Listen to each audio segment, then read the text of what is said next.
Oke, Assalamualaikum warahmatullahi wabarakatuh. Waalaikumsalam warahmatullahi wabarakatuh. Selamat siang Bapak Ibu, eh, yang terhormat Ibu Kepala Sekolah dan serta rekan-rekan guru lainnya. Kali ini saya Fitri Noviani akan mempresentasikan tentang hal yang saya pelajari di modul 1.4, yaitu budaya positif. Budaya positif atau ekosistem positif. Ini kita ambil contoh perbandingan dengan hidup kehidupan seorang petani dalam aktivitasnya sama kewajibannya dengan seorang pendidik yang menanam padi. Misalnya hanya dapat menuntut tumbuhnya padi, ia dapat memperbaiki kondisi tanah, memelihara tanaman padi, memberi pupuk dan air, membasmi ulat-ulat dan jamur-jamur yang mengganggu hidup di tanaman padi lain sebagainya. Itu menurut Ki Hajar Dewantara. Nah, sama seperti kita pun sebagai pendidik, kita harus merawat dan mendidik peserta didik kita agar nantinya mereka dapat tumbuh dan menjadi manusia yang baik. Lalu selanjutnya ada exploratory konsep. Yang pertama itu perubahan paradigma stimulus respon lawan teori kontrol, dan yang kedua ada arti, disiplin dan motivasi, yang ketiga motivasi perilaku manusia, dan yang ketiga ada keyakinan kelak, terus ada hukuman dan penghargaan. Lalu yang keempat ada kebutuhan dasar manusia, yang kelima posisi kontrol, dan yang terakhir yang keenam segitiga restriksi. Nanti yang dimana kita akan bahas satu persatu. Oke, perubahan paradigma. Di sini kita mengibaratkan kegiatan kepalan tangan. Ada A dan B. Anda dan teman Anda bayangkan.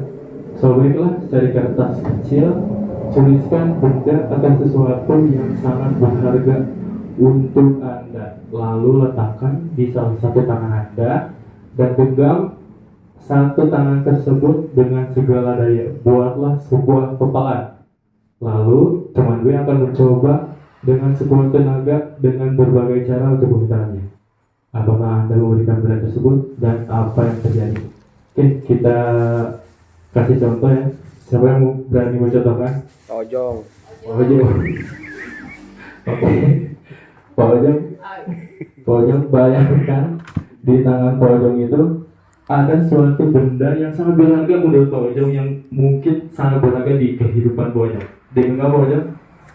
Oke, digenggam. Ini barang yang sangat berharga menurut Pak Ojong. Lalu Bu Risa, nah Bu Risa akan mencoba memintanya kepada Pak Ojong. Apa yang akan terjadi? Bapak, saya meminta apa yang Bapak genggam. Boleh. Berarti Pak Ojong sangat begitu. Tapi Pak Ojong ada alasannya kenapa memberikan kepada Bu Risa? Boleh, tapi ada syaratnya. Betul perlu tidak itu barang yang ada di saya ini. Kalau perlu betul, saya akan kasihkan. Mengerikan. Oke. Jadi yang terjadi pada skenario tadi, Pak Ojong akan memberikannya kepada Bu Risa, tetapi dengan syarat Bu Risa sangat betul-betul membutuhkan benda tersebut. Oke, lanjut. Perubahan paradigma teori kontrol, ilusi kontrol. Yang pertama, ilusi guru mengontrol murid. Yang kedua, ilusi bahwa kritik dan membuat orang merasa bersalah dapat menguatkan karakter. Yang ketiga, ada ilusi bahwa semua penguatan positif, efektif, dan bermanfaat. Yang terakhir, ilusi bahwa orang dewasa memiliki hak untuk memaksa. Oke, di sini bisa kan kita mengontrol seseorang? Kita coba ya, stimulus respon dan ada teori respon. Yang pertama, kita mencoba mengubah orang agar berpandangan sama dengan kita. Lalu di teori kontrol, kita berusaha memahami pandangan orang lain tentang dunia. Nah, Bapak Ibu mungkin bisa ya melihat pandangan peserta didiknya, apakah dia punya salah, apakah dia sedang punya apa, masalahnya pribadi ataupun masalahnya banyak lah. Terus yang kedua, ada perilaku buruk dilihat sebagai suatu kesalahan. Nah, di teori kontrolnya semua perilaku memiliki tujuan. Mungkin anak itu melakukan kesalahan ada tujuannya ya, ada maksud tertentu yang mereka belum pahami bahwa itu buruk, tidak boleh dilakukan. Dan yang ketiga, orang lain bisa mengontrol saya. Di teori kontrolnya hanya Anda yang bisa mengontrol diri Anda. Jadi mungkin orang lain, sebelum kita peserta didik kita, belum tentu kita bisa mengontrol mereka sepenuhnya, karena kontrol dirinya sendiri itu ada pada dirinya sendiri. Terus yang selanjutnya, pemaksaan ada pada saat bujukan gagal. Biasanya ketika kita membujuk gagal, kita sudah kesal, biasanya kita berujung dengan paksaan. Di teori kontrolnya, kolaborasi dan konsensus menciptakan pilihan-pilihan baru. Kalau yang terakhir, model berpikir menang atau kalah. Di teori kontrolnya itu model berpikir menang dan menang. Oke, selanjutnya masuk ke apakah makna disiplin. Oke.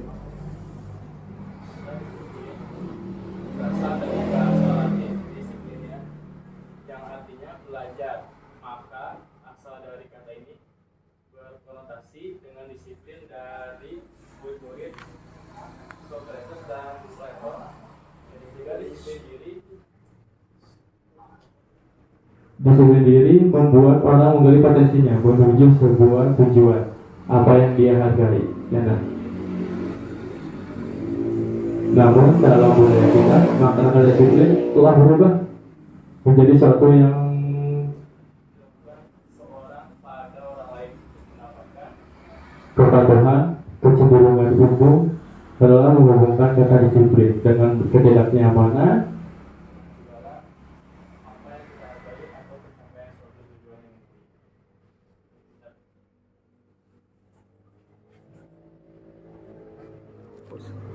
yang ya itu.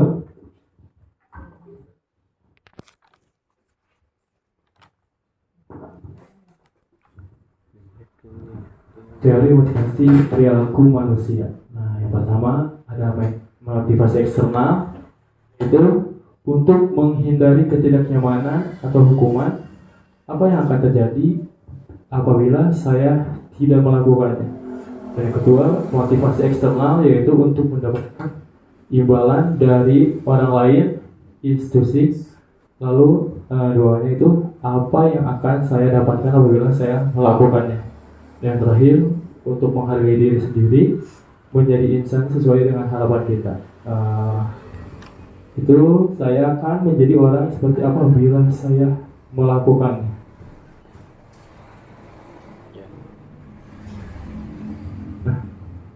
Lanjut, ada filosofi lagi menurut Ki Hajar Dewantara.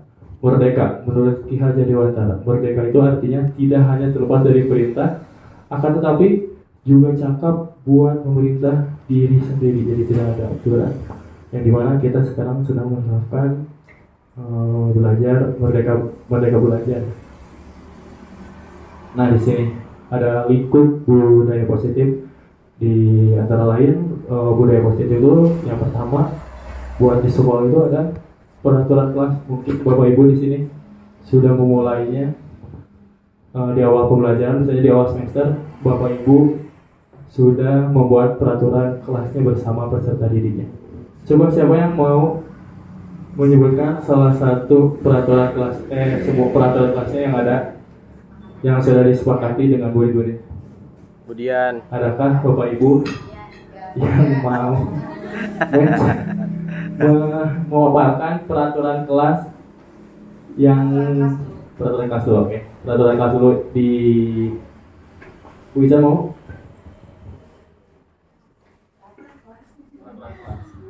Oke, peraturan kelas yang mungkin saya terapkan di kelas saya sendiri, di mana setiap anak harus saling menyayangi dengan gurunya, kemudian harus saling menghormati dan menghargai dengan sesama teman, dan mau berteman dengan siapapun.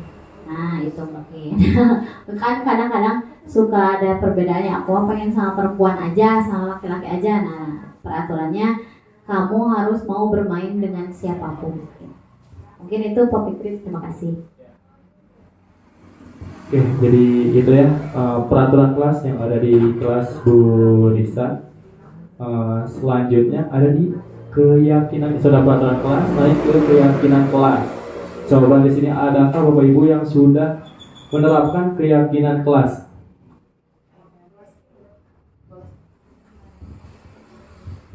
Ya, terima kasih Pak Fikri atas kesempatannya. Seperti yang tadi Bu Lisa katakan terkait dengan peraturan kelas di kelas Bu Lisa, tadi ada apa saja Bu Lisa? Ya, menghargai.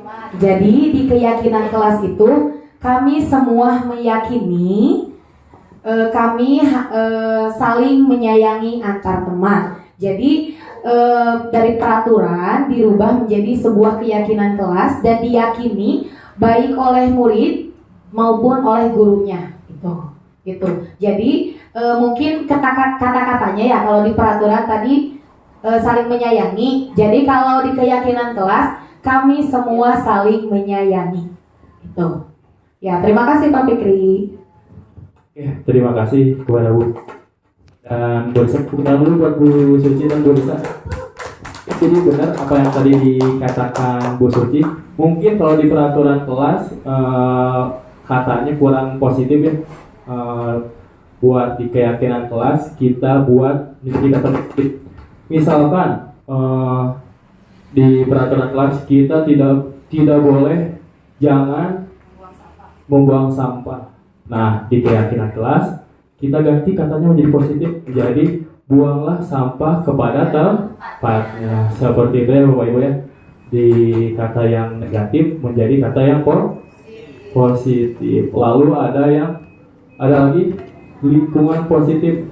Oke, mungkin di sini adakah yang mau memaparkan apa saja lingkungan positif yang ada di sekolah atau di kelasnya? Mungkin kemudian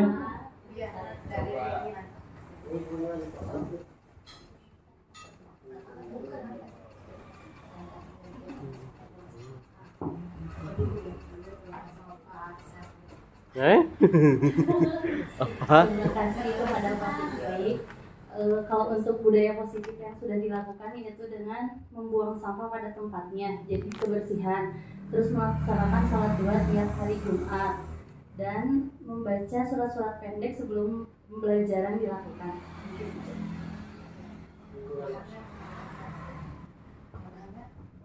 Ya, ditambah ya. Kemudian tadi terkait dengan lingkungan yang positif, diawali tadi dari peraturan kelas tadi yang seperti Pak Fikri katakan ya. Misalkan jangan buang sampah sembarangan. Kemudian di keyakinan kelas itu kata-katanya menjadi lebih positif. Jadi buanglah sampah pada tempatnya. Kemudian di lingkungan yang positif, karena mungkin sudah ada keyakinan, misalkan buanglah sampah pada tempatnya. Jadi siswa itu ketika mereka punya sampah, mereka membuang sampah pada tempatnya itu. baik, sangat jelas sekali lah tadi pemaparan dari Bu Dian dan juga Bu Suci. Jadi itu impact dari peraturan kelas, keyakinan kelas selalu berimpact pada lingkungan positif, yang dimana anak-anak mungkin yang sebelumnya terbiasa membuang sampah sembarangan atau kemana saja. Setelah kita melakukan peraturan kelas, lalu naik ke keyakinan kelas, lalu timbullah lingkungan positif yang dimana hasilnya anak itu menjadi menjadi mengerti lah bahwa sampah itu harus dibuang pada tempatnya. Dan setelah peraturan kelas, keyakinan kelas, lingkungan kelas, timbullah budaya positif ya. Jadi seperti itu ya Bapak Ibu. Sebelum menimbulkan budaya positif di sekolahnya, mungkin bisa dimulai dulu dari hal kecil seperti peraturan kelas, keyakinan kelas, lingkungan positif, lalu menjadi dampak positif yang sangat besar, yaitu budaya positif. Nah, selanjutnya ada keyakinan kelas, hukuman, dan penghargaan. Mengapa tidak peraturan saja? Mengapa harus keyakinan kelas? Oke, sebelum dibacakan mungkin ada yang mau berbagi pengalamannya tentang mengapa tidak peraturan kelas saja harus tidak peraturan saja tapi harus keyakinan kelas. Pandai. Buana mau? Oh pandai. Pandi. Ya, terima kasih karena tadi menyimak dari apa yang sudah dipaparkan, memang jadi sedikit ada gambarannya. Yang pertama lingkungan terkecil dari peraturan kelas, kemudian ke lingkup yang lebih besar menjadi keyakinan. Setelah diyakini menjadi ya lingkungan positif dan menjadi lebih luas lagi itu dampaknya budaya positif karena jadi sudah dari awal pembiasaan yang positif itu dilaksanakan, jadi semakin hari semakin ke sana yang budayanya jadi budaya positif begitu ya. Itu dampak dari yang pertama tadi yang dari awal.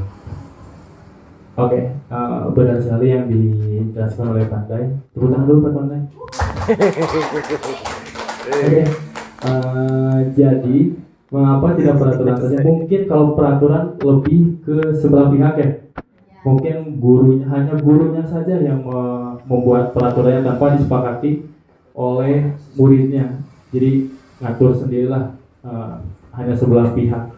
Nah, kalau di keyakinan kelas ini kita yang ada di kelas, warga kelas, mungkinnya murid-murid peserta didik dan juga kita sebagai guru, kita mensepakati apa saja keyakinan kelas yang ada dalam kelas kita biar menimbulkan budaya positif. Oke.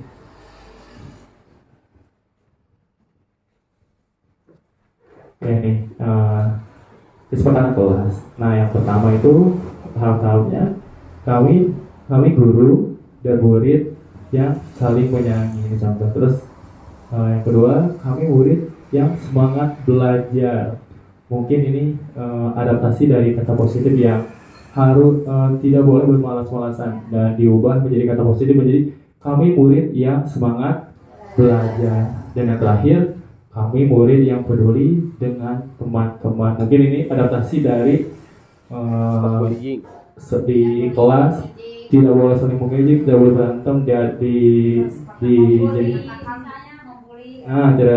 boleh membuli, menjadi kata positif menjadi kami yang peduli dengan teman-teman. Jadi kata-katanya semuanya positif.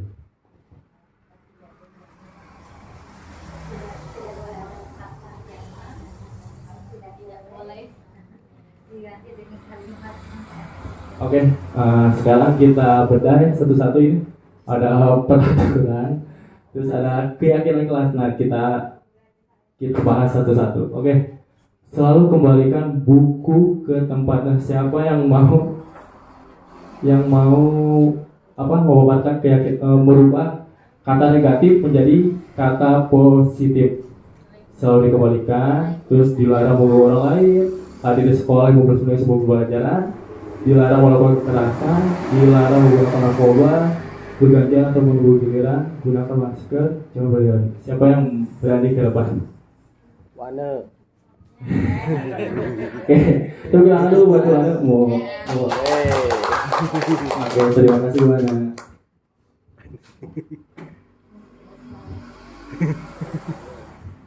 Ya, di sini ada peraturan. Yang pertama, selalu kembalikan buku ke tempatnya. Jadi keyakinan kelas atau nilai kebajikan yang dituju oleh peserta didik yaitu mengenai tanggung jawab ya, bagaimana bertanggung jawab peserta didik tersebut harus mengembalikan buku ke tempatnya setelah digunakan. Kemudian dilarang mengganggu orang lain. Berarti di sini keyakinan kelasnya atau nilai kebajikan yang dituju adalah disiplin atau menghormati teman, iya. Kemudian hadir di sekolah 15 menit sebelum pembelajaran dimulai. Berarti di sini nilai kebajikan yang dituju oleh peserta didik atau murid yaitu disiplin. Jadi, ya betul. Kemudian dilarang melakukan kekerasan. Berarti menghormati teman ya, menghormati, menyayangi teman. Seperti tadi ya, kami siswa dan guru saling menyayangi. Kemudian bergantian atau menunggu giliran, berarti itu antri, berarti termasuk nilai kebajikannya yaitu disiplin. Dan gunakan masker, berarti termasuk nilai kebajikan atau keyakinan kelasnya disiplin. Kemudian jangan berlari di kelas atau koridor, berarti itu nilai keyakinan kelas atau nilai kebajikannya yang dituju ada keselamatan bagi murid. Mungkin itu saja Pak Fikri, terima kasih. Terima kasih banyak buat pertama dulu buat ya benar yang tadi nilai-nilai kebajikan atau keyakinan kelas yang dipaparkan oleh Bu Ana. Nah, di selalu kebaikan buku pada tempatnya itu nilai kebajikannya kita mengajarkan kepada murid agar selalu bertanggung jawab dan lalu ada dilarang mengganggu orang lain. Di nilai kebajikannya itu menghormati orang lain dan diri sendiri. Lalu hadir di sekolah 15 menit sebelum pembelajaran dimulai. Menghormati orang lain, nilai kebajikannya menghormati orang lain, komitmen pada tujuan. Lalu dilarang melakukan kekerasan, yaitu nilai kebajikannya keselamatan, menghormati dan menghormati orang lain. Terus dilarang menggunakan narkoba, yaitu tujuan nilai kebajikannya untuk kesehatannya diri sendiri. Lalu ada bergantian atau menunggu giliran, itu menghormati orang lain dan kesabaran. Lalu gunakan masker untuk kesehatan, keselamatan, dan juga jangan berlari di kelas atau koridor karena itu bisa berbahaya. Dan nilai kebajikannya yaitu keselamatan dan keamanan.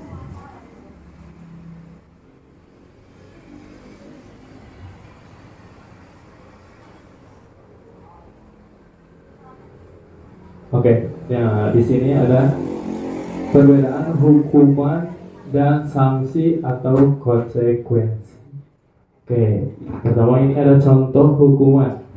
Yang pertama, sesuatu yang menyakiti harus terjadi.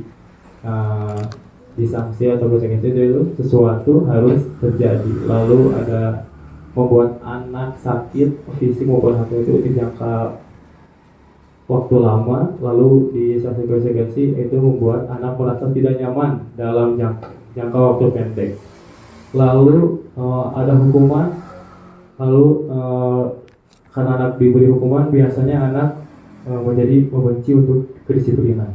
Kalau diberi sanksi, biasanya anak menghargai disiplin. Lalu ada paksaan. Tentu saja di suatu hukuman ada paksaan karena kita semua tidak mau dihukum karena terpaksa diperintah untuk menjalankan hukuman. Terus di konsekuensi ada stimulus atau tanggapan. Lalu mendorong anak menyakiti diri sendiri kalau di hukuman. Lalu di sanksinya mendorong anak agar mudah menyesuaikan diri. Terus di hukuman ada konsep diri yang buruk. Biasanya anak menjadi lebih pendendam ketika diberi hukuman. Kalau di sanksi atau konsekuensi itu konsep diri yang baik. Lalu di hukuman ada anak belajar untuk menyelesaikan kesalahan. Nah, biasanya ini karena anak takut dihukum, biasanya anak itu sering berbohong. Misalkan, kamu dari mana? Padahal dia jajan habis dari kantin. Karena dia takut dihukum, dia mengaku misalkan dari air atau dari perpustakaan atau disuruh oleh guru. Kalau diberi sanksi, anak belajar untuk mematuhi peraturan. Lalu di hukuman itu biasanya anak merasa marah, rasa bersalah, dipermalukan, merasa tak dihargai. Seperti mungkin simpel ya, biasanya saya dulu pernah dihukum waktu SMP. Saya dihukum lari mengelilingi lapangan karena bolos pelajaran TIK waktu itu. Saya dihukum lari berapa kali? 50 banyak pokoknya. Ya Allah. Jadi terinspirasi kan yang nanti. Positif. Maksudnya jadi olahraga. Nah, saya dan teman-teman waktu itu memiliki alasan kenapa saya tidak mau masuk ke lab komputer karena gurunya yang pertama galak, benar banget gurunya galak waktu itu adalah perempuan serem gitu dari matanya aja. Itu membuat saya dan teman saya kayak punya niatan tuh malas itu masuk. Akhirnya kita diam di mana? Di kelas, lalu akhirnya ketahuan sama guru piket. Dan di situ ya karena udah benci ya karena udah nggak senang aja ke gurunya, jadi punya ya tidak bersemangat. Terus setelah disuruh lari itu karena waktunya mau sholat zuhur, jadi ditonton oleh banyak orang, saya merasa dipermalukan. Terus saya juga merasa tidak dihargai pada suatu pengalaman saya sendiri ya Bapak Ibu.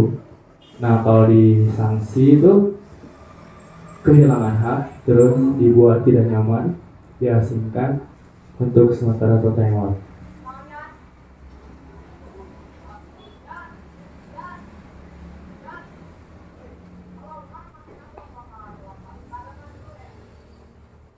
Nah, sekarang kita masuk ke restitusi. Nah, restitusi ini mungkin menurut saya tahapan paling untuk untuk menyelesaikan masalah bersama peserta didik. Nah, restitusi adalah proses menciptakan kondisi bagi murid untuk memperbaiki kesalahan mereka sehingga mereka bisa kembali pada kelompok mereka dengan karakter yang lebih kuat. Itu menurut dosen 2004. Nah, setelah saya saya juga belum paham betul apa itu restitusi, tapi yang setelah saya pelajari dan saya langsung praktekkan bersama. Waktu itu kebetulan ada yang di saat pelajaran olahraga ada yang berantem dan saya langsung praktekkan restitusi itu, dan ya saya tanpa keluar nada yang kencang, tanpa memarah-marahi anak-anak, tanpa merasa capek, masalah bisa selesai dengan begitu saja dan berakhir damai, anak-anaknya kembali main lagi. Mungkin ini contoh ya Bapak Ibu, ilustrasi segitiga restitusi yang saya buat bersama peserta didik saya. Silakan disimak.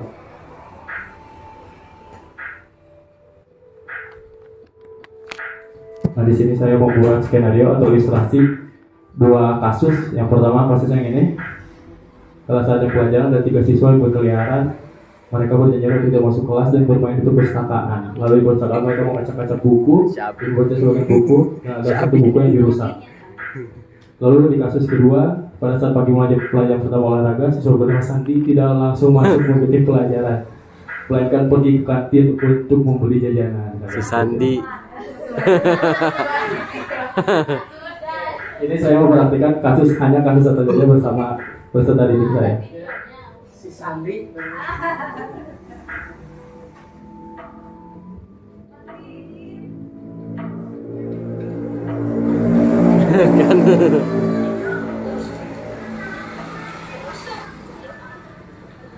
Nah, di sini ceritanya Sandi mengajak bolos ke perpustakaan.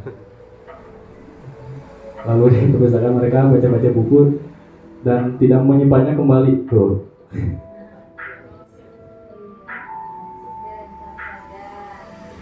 Nah, ini ada cerita ya Bapak Ibu, ini settingan.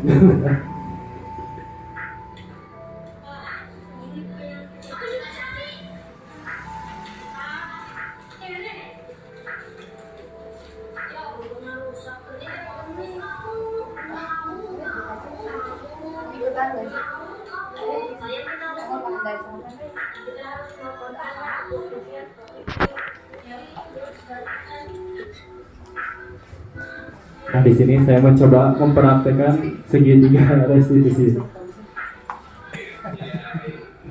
Luna Maya.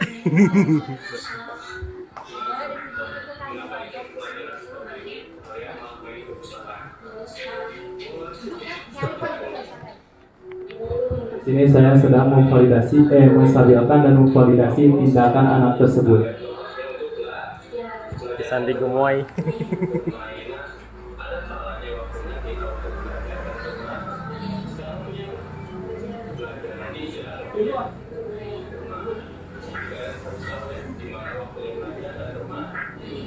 Nah, di sini saya sedang menanyakan keyakinan kelas kepada Sandi, Abizar, dan Iwan.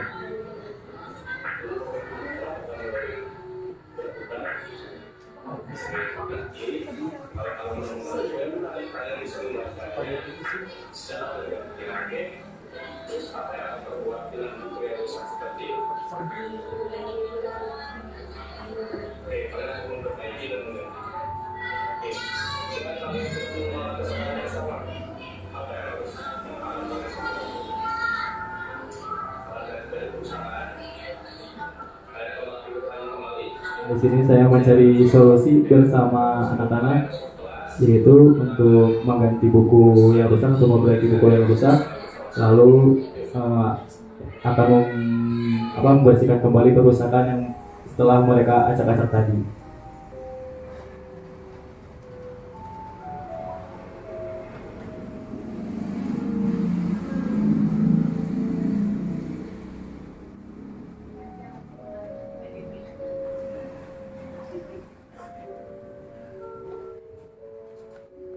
Nah, di sini anak-anak sedang membersihkan kerusakan yang bekas mereka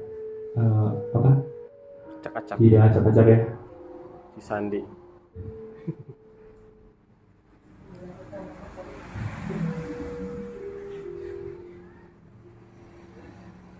Langsung dibersihkan. Oke, cukup ya segitu ya.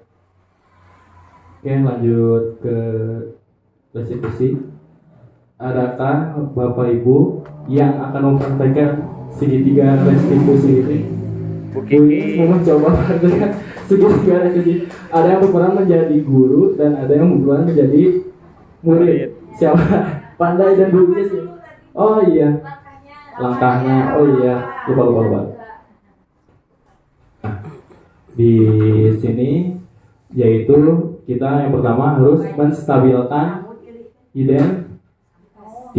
Seperti contoh pertanyaannya mungkin kita harus menenangkannya seperti setiap orang pasti pernah melakukan kesalahan. Untuk contoh pertanyaan kedua, kamu bukan satu-satunya yang pernah melakukan kesalahan ini. Dan lalu ketika kita sudah menstabilkan identitas murid kita validasi tindakan yang salah.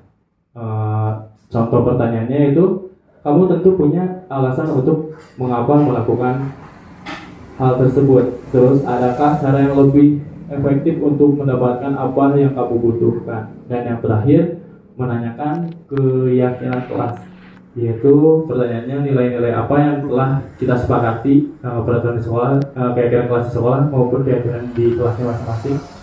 Lalu pertanyaan kedua, kamu ingin menjadi orang seperti apa? Apakah kamu jadi seorang yang baik? Apakah yang tidak baik? Coba siapa yang akan mempraktekkan segitiga restitusi ini? Wis. Oke. Kita buat cerita dulu deh. Ceritanya Bu Kiki. jadi murid. Oke. Bu Is. Oke, ceritanya Bu Is adalah seorang murid yang datang ke sekolah salah memakai sepatu. Nah, yang harusnya sepatu warna hitam, Bu Is malah memakai sepatu warna ungu.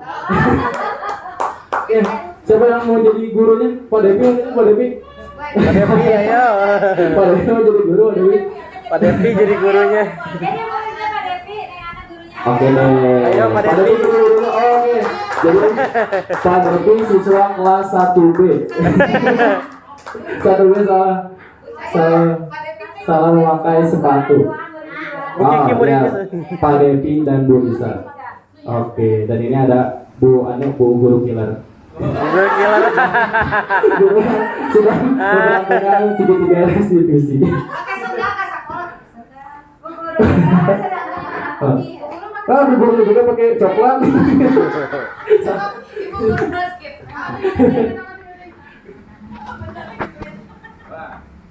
Nggak bisa.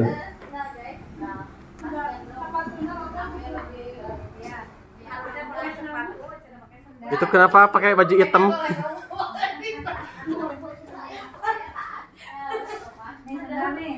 Pakai sendal.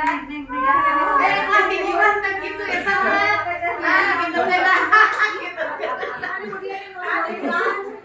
Kemudian Ibu dia komentar lagi.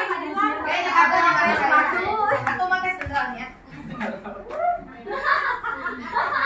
Ada di kelas tinggi banyak kacakan. Si Abi.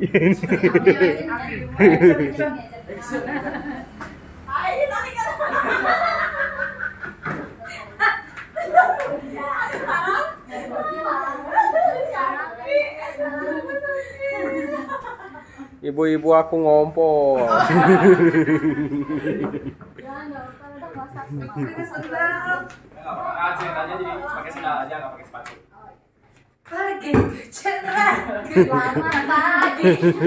Kelas kita para radak. Mana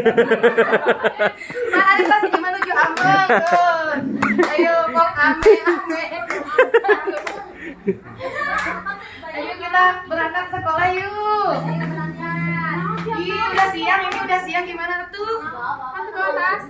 Ya, di kampus yang lama tadi berangkatnya. Ya kan aku bangunnya kesiangan. Ayo tinggalan.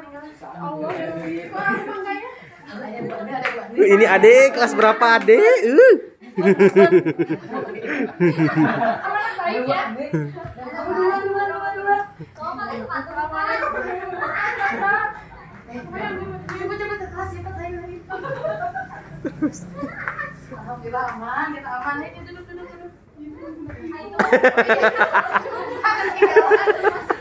Jauh teuing. Jauh teuing. Murid macam apa ini? Selamat pagi anak-anak. Pagi Bu. Anak-anak udah sarapan semua? Pagi Bu.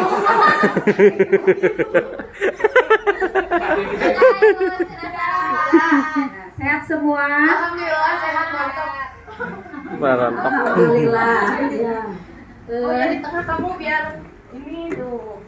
Anak-anak sekarang hari apa? Sekarang hari Minggu. Sudah minggu hari apa? Suci sudah hari minggu hari apa Suci? Senin ya. Kiki, boleh dilihat pakaiannya sudah rapi apa belum? Sudah ya. Ica, kenapa kamu murung nak? Pengen pipis kayaknya Bu. Ica lagi mikirin apa, Ca? Gak apa-apa, itu mau urusan mama ya. Sudah, sekarang siap di sekolah ya.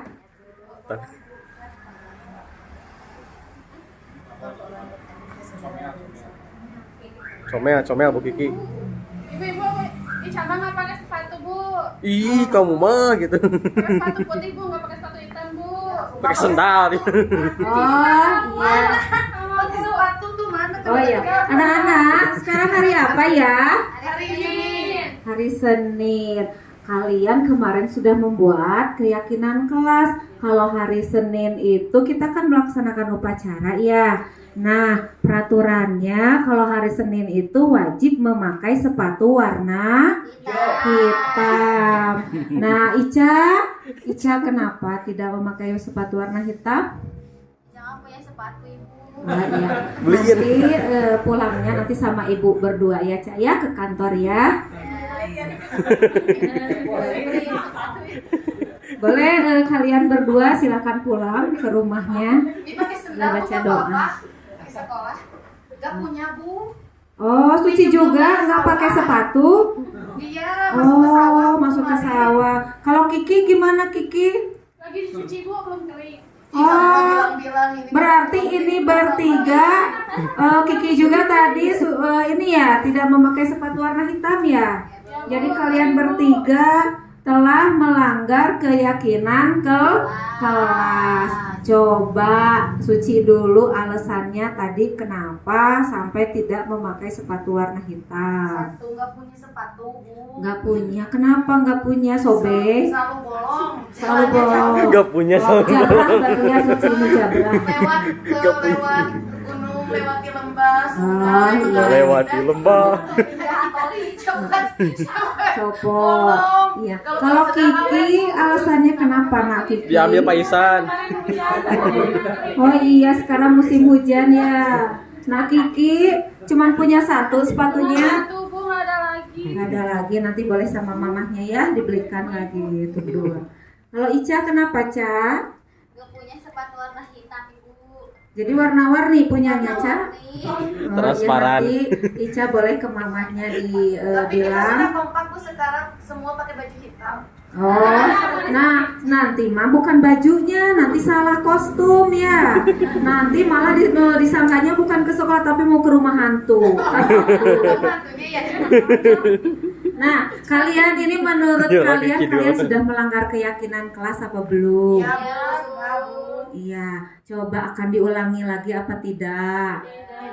Ya, tidak diulangi ya, karena itu merupakan perbuatan yang salah ya, tidak baik untuk dicontoh sama teman-teman. Nanti temannya, Ibu, kok bertiga bisa sih pakai sepatu warna-warni, kok aku enggak? Sementara di sekolah itu kita itu harus seragam supaya rapi, tertib dan disiplin ya. Nanti Suci, Kiki sama Ica nanti tingkatkan lagi ya disiplinnya ya nak ya. Ya, boleh Kiki, Suci sama Ica sebelum pulang boleh piket terlebih dahulu dan sampaikan kepada ayah sama bundanya nanti untuk dibelikan sepatu warna hitam.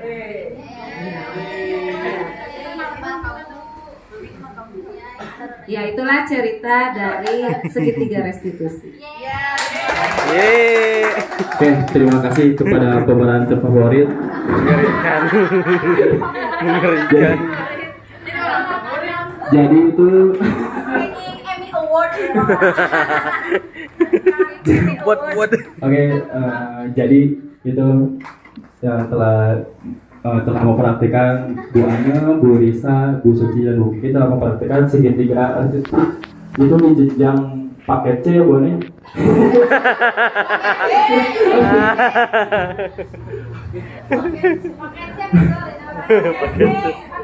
pakai truk. Itu contoh sering kita temui ya, anak tidak memakai sepatu atau berbeda warnanya, tidak seperti yang ditentukan sekolah.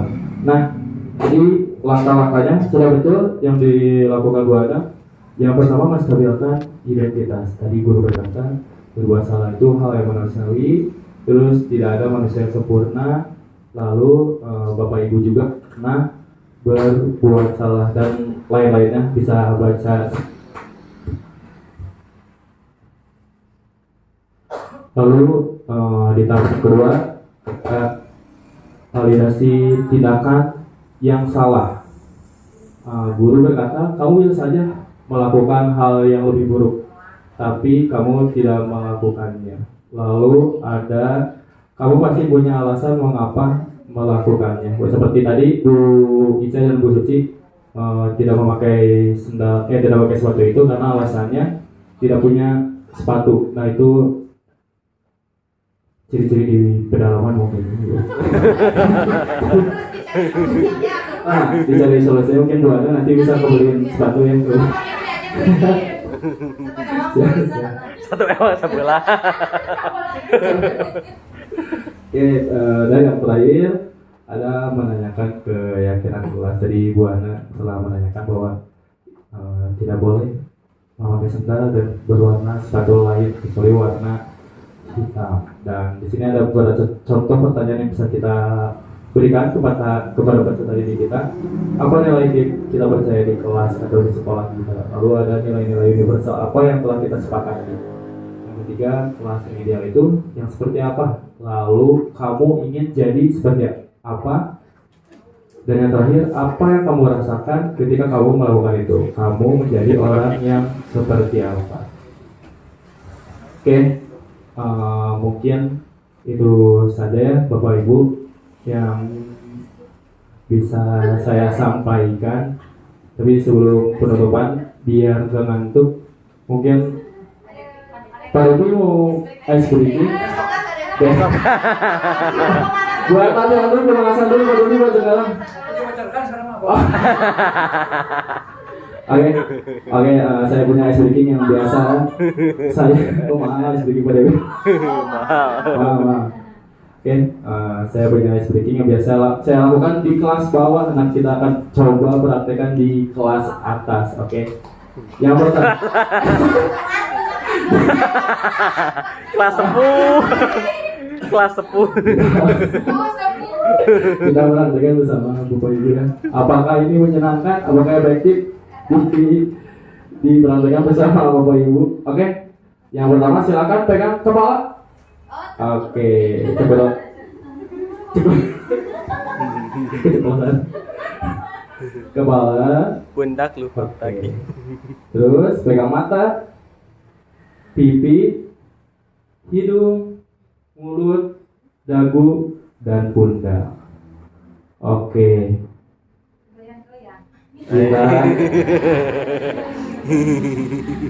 Kita tepuk. Boleh itu digoyang-goyang. Digoyang-goyang.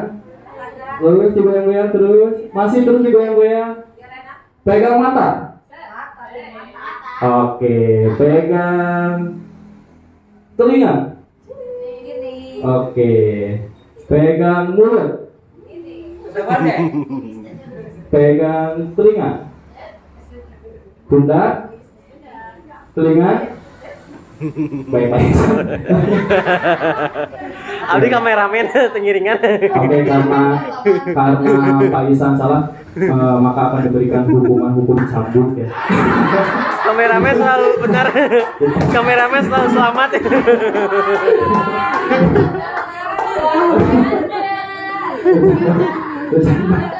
Tadi udah sih tiga. Kameramen selalu selamat ini. Dikat. Nggak boleh.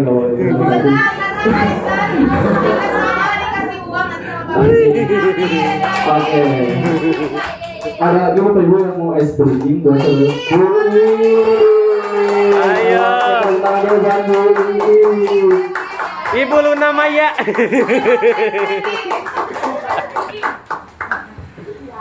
Aduh, mohon izin ya. Ya, speakingnya adalah kita akan menggambarkan kita sebagai salah satu binatang ya, tapi diambil nilai positifnya dari binatang tersebut. Misalkan nih, contohnya. Tapi sebelum menentukan binatang apa, kita harus membuat tebak-tebakan. Binatang apa itu? Ya. Kenapa kita ingin jadi seperti binatang itu? Gitu ya. Ya. Aku adalah binatang yang tidak bersuara. Apalagi? Terusin cluenya, iya. Apabila bisa diibaratkan elektronik, kalau tidak disuarakan itu, ya berarti harus klik tombol apa itu? On. Betul. Jadi aku adalah binatang Onta. semut.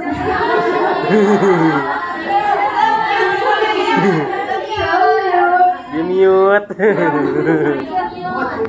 Ya, Di-mute. aku adalah binatang yang tidak bersuara, yaitu semut. Onta. Ya.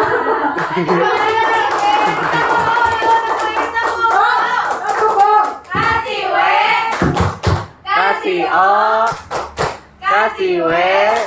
Wow. Lagi-lagi Bu.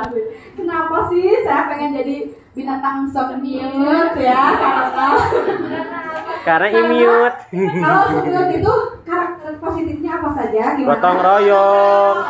Itu bergotong royong, bekerja sama dalam mencapai suatu tujuan. Itulah hakikat berkolaborasi mungkin ya, dari filosofi nilai-nilai positif binatang semut itu. Sekarang lanjut ke Ibu Suci. Ibu Suci mau jadi binatang apa? Tebak-tebakan. Pak, itu mau jadi binatang apa? Pak Fikri?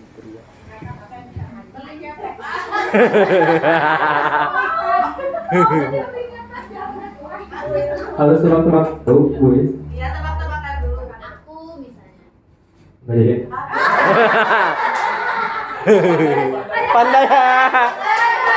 Pandai. Papi.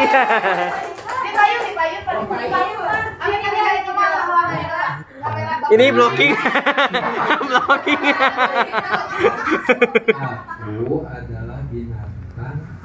Kalau itu sakit. Apa?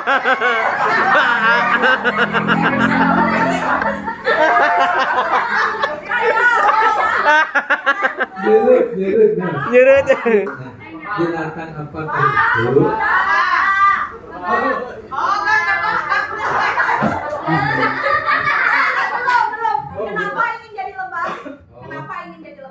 Karena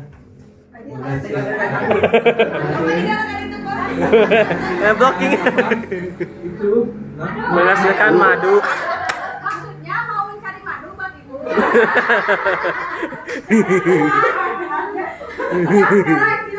Bilang jadi binatang apa? Gak kepikiran. Bu, mau jadi binatang apa? Binatang apa? Kenapa?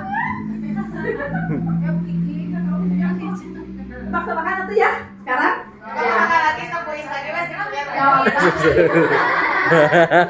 Jawablah pertanyaan ini dengan benar ya. Pak Fikri mempunyai bebek 5 dikali 2. Jadi berapa jumlah bebek Pak Fikri? 5. Berapa? 5. Nanti kalinya ada 2. Berapa? 3 atau Jawabannya salah. Seharusnya jawabannya 10. Benar. Kan jawablah pertanyaan ini dengan benar. ayo. Jadi benar. Oh, tarelami. Gara-gara aset. Capek-capek mikir orang dulunya jawablah pertanyaan ini dengan Benar. bumi itu bulat. Iya. 18 ditambah 1 sama dengan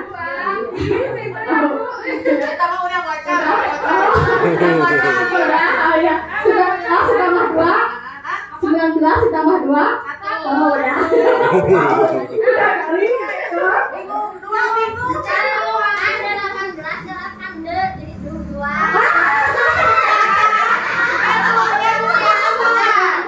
Coba 10 ditambah 4. 10 tambah 4 berapa? Sepat. 1 bulan. Kira-kira.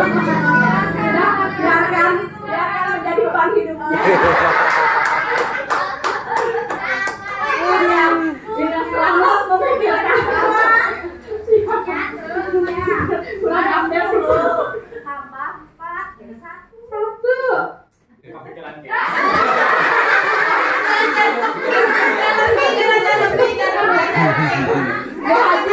Bu Haji, 6 ditambah 2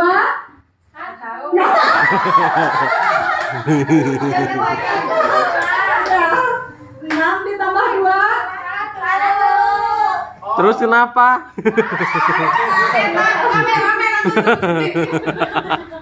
biarkan menjadi beban hidup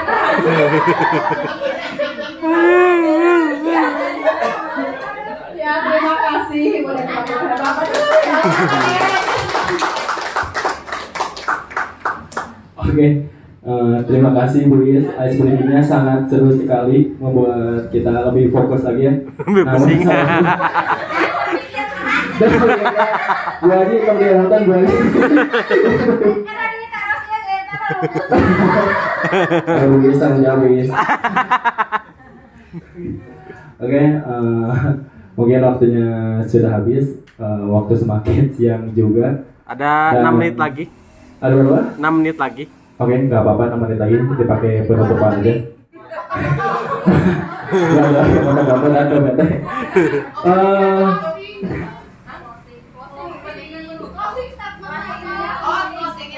Oke. Kata-katanya dong. Pak Fikri berpikir keras. Kau kan tadi tentang positif dan positif. Oke, disiplin positif. Oh, kasih gue itu pesan. Oke. Ada di sini bapak-bapak atau ibu yang punya quote positif tentang budaya positif ini? Coba Nah, Bu Iya dari Bu siapa? Iya. Oke, Bu Is nih multi talent nih. Ini di-cut ya. Ini hiburan ya. Kalau misalkan yang serius emang nggak bisa. Biarin bagus. Biar sejam. Ya, andalan saya yang pertama, seberat apapun pekerjaan akan terasa ringan apabila tidak dikerjakan. Bagus. Yang kedua, kalau orang lain bisa, kenapa harus kita? Aduh, mantap. Oke, terima kasih. Mantap. Bu Is, sangat tidak menginspirasi. Cepat kita naon.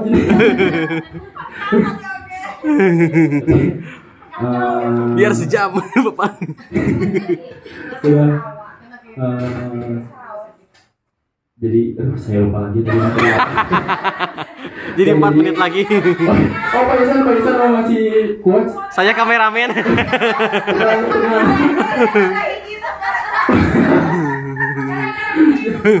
Oke. Aduh, ku pandai nih. Aduh, kameramen. Ada Ustaz Pak Isan. Pasti dikaitkan dengan agama. Nah, kita minta hadis yang sesuai dengan budaya positif dan sedikit dari sisi Pak Isan.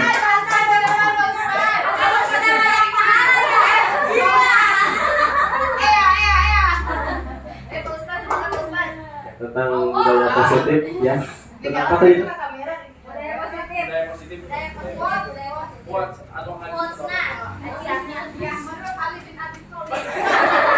Oke, untuk budaya positif, saya mengutip dari suatu asar dari sebuah kitab ya dari Ibnu Arabi itu mengatakan bahwa apa yang aku lihat itu adalah semuanya tentang cinta. Baik itu adalah rahib-rahib Yahudi ataupun suruh-suruh Al-Quran ataupun tentang semua yang ada di dunia ini, aku melihatnya itu bukan sebagai musuhku, tetapi aku melihatnya adalah manifestasi dari Tuhan yang Maha Esa. Jadi budaya positif itu adalah suatu budaya atau suatu kebiasaan yang dilakukan oleh anak-anak dengan manifestasi apa yang mereka lakukan itu adalah menjadi ibadah di mata Allah Subhanahu wa taala. Itu sih. Wassalamualaikum warahmatullahi wabarakatuh. Tepuk dua jempol dulu untuk Pak Isan. Tepuk dua jempol. Jempol kanan, jempol kiri, dua jempol. Bagus.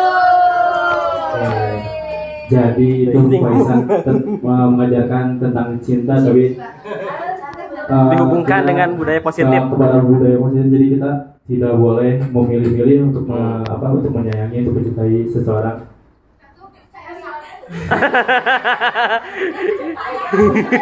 Ibu Luna Maya. Jadi kebinekaan global ya Pak Isan. Ya. Gitu. Oke, karena waktunya semakin siang,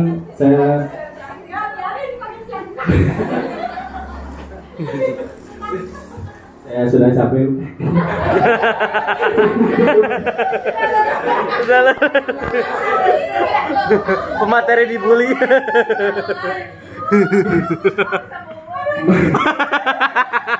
Cintai aku. Cukup sekian ya. Bapak, Ibu, mohon maaf bila banyak kekurangan dan kesalahan dari kata-kata saya, mohon dimaafkan. Mungkin kalau ada yang ditanyakan nanti bisa ditanyakan kepada Bu Suci. Oh, kepada saya nanti di luar diskusi ini. Oke, cukup sekian. Terima kasih Bapak dan Ibu guru atas waktunya. 10 menit, 10 detik. Wassalamualaikum warahmatullahi wabarakatuh. warahmatullahi wabarakatuh. Siap.